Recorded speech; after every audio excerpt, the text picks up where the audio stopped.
I'm gonna try my soccer skills. Soccer? Like kicking it? American football. Oh. I'm punting skills. We'll go that way. Punting skills, okay. Yeah, ready? Yeah. Yeah. Did you ever get invited to hacky sack games? Me either. No, I have the dumbest hacky sack story. All right, welcome to the Whiskey Vault. All right. This is a blended Scotch from an unknown donor. Yeah. But I really wanted to do it because it's a big brand and we could finally get some Scotch and big brand. Right. And it was up. I just picked up the bottle and there was nothing on it anywhere. Right. I think it's the same guy who gave us the Glenlivet Caribbean cask. Okay. Also nothing on it anywhere. I emailed the person who I think it is, but haven't heard back from him. We should call it like the bottles of the unknown bastard. Yeah. This is another bottle from the unknown bastard. But that's too close to the unknown soldier, which is like funeral and... You're dead to me. Oh, it's too soon. It's too soon. Why is it too soon? Okay, this is a blended Scotch on the list of most sold blended Scotch. It's got the bar pour spout built in. It rings in at 9. $9? No, it rings in at 9th on the list of most consumed blended Scotches across the world. Wait. That's pretty fucking high. So, and I've never heard of it. So on the list of blended Scotch? Yeah, blended Scotches, consumed Johnny Walker, Interesting. Ballantines, Buchanan. 9. No, I've never heard of it either. Yeah, me either. Okay. But here's a cool little thing. Well, I'll tell you about the cool Irish connection in a second. Okay. But right now, I don't know what's going into this or where they're getting their whiskey from, but this is one of their line. It's the 12-year-old. You know what I'm getting on that nose right out of the gate? Chicken? I'm getting some maltiness and some black pepper. Ooh, I can see that. Yeah. This is really fruity too. You said fruity? Hold on. But the bookends are the malt funk and the peppery note. Yeah. And then right in the middle, there's a little kernel of fruit sweetness. That fiberglass. The Chinese fiberglass, man. I don't even know how to get rid of that. I think you got to wait it out. Yeah.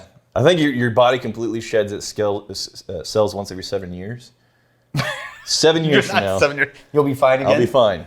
You're going to look like a real crazy person for like the next 7 years, constantly itching yourself. Just don't start saying like, bats. I mean, it looks like, here's the diabolical thing. It looks like just cotton. Oh yeah, it looks adorable. It looks like cotton. They have it wadded up into this thing and I have to like fix it because Chinese manufacturing. And I get in there and it's full of, why is there cotton in there? Oh God, no. No, I've done it. I've done it. There's no coming back. Okay. Yeah.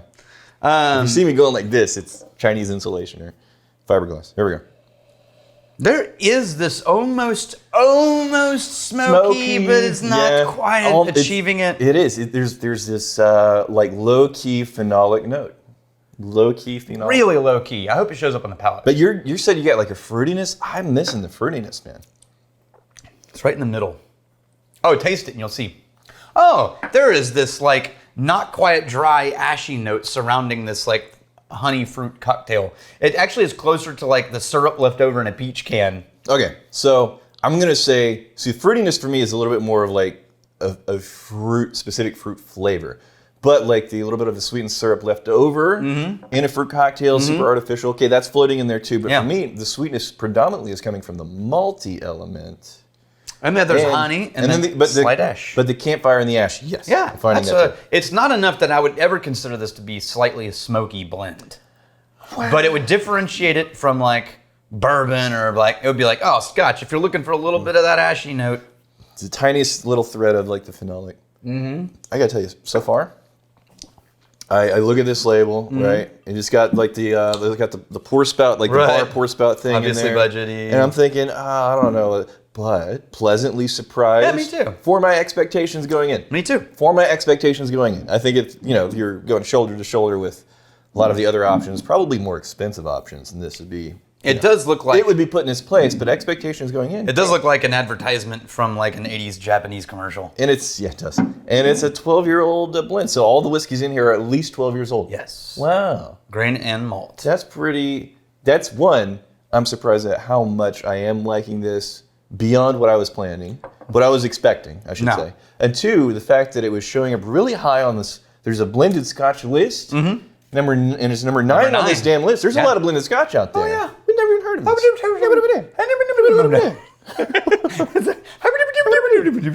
No, so wait.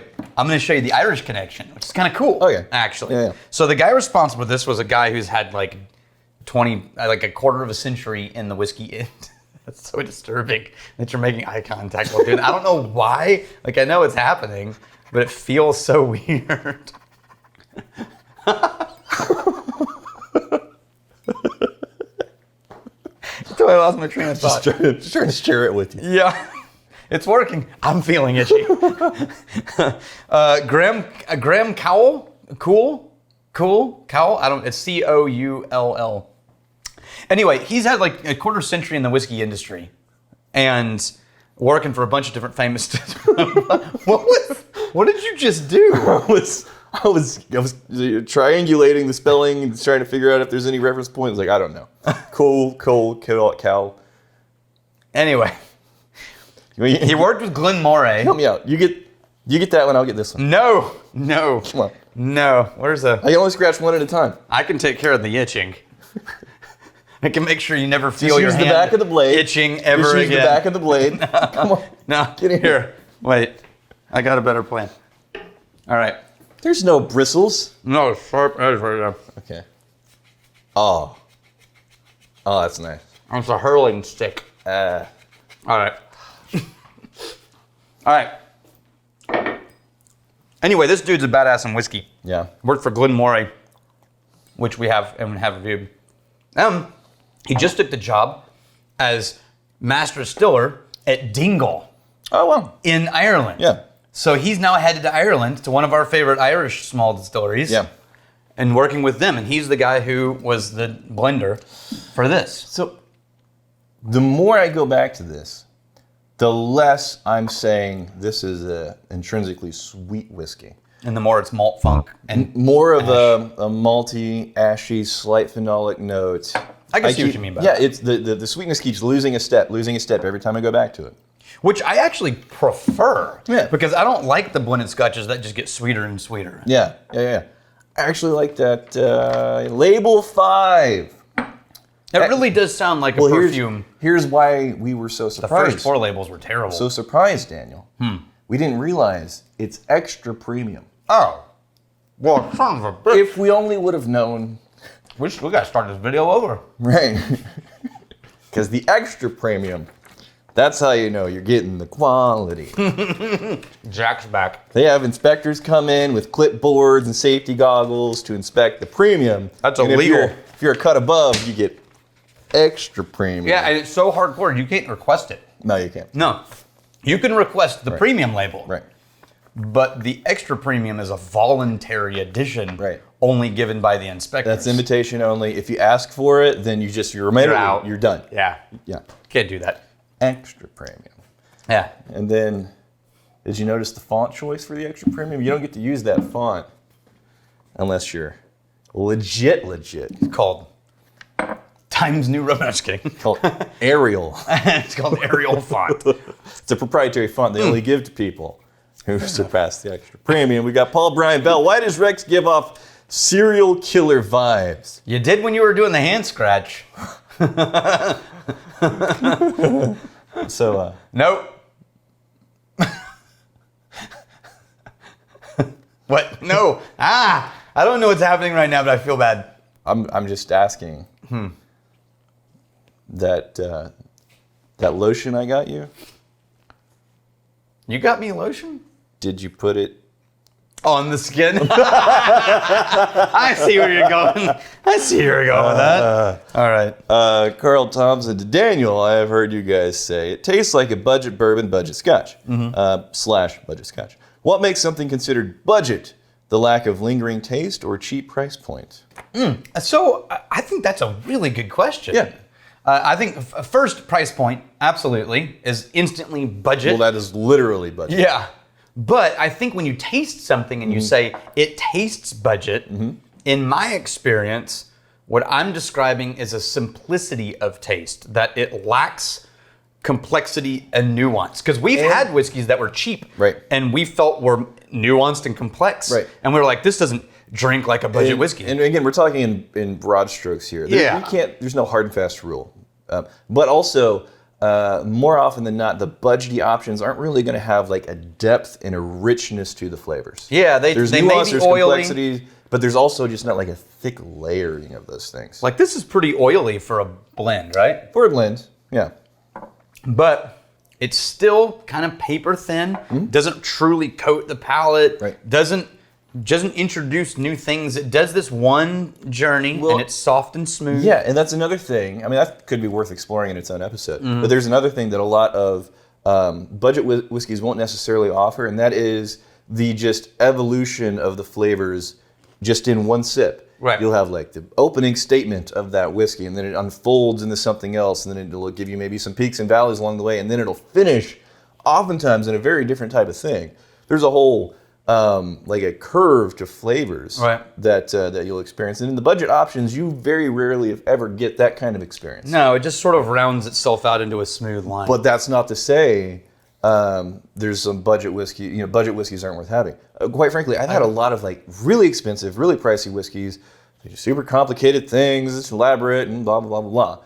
But just in terms of like sheer enjoyability. Yeah. There's a lot of budget options. Struggle. Yeah, sometimes you don't want to struggle. You don't want to pick it apart. You don't want to like, be forced to reckon with what's going on in the bottle. You just want like a damn nice flavor set. Yeah. There's a lot of budget options that offer that.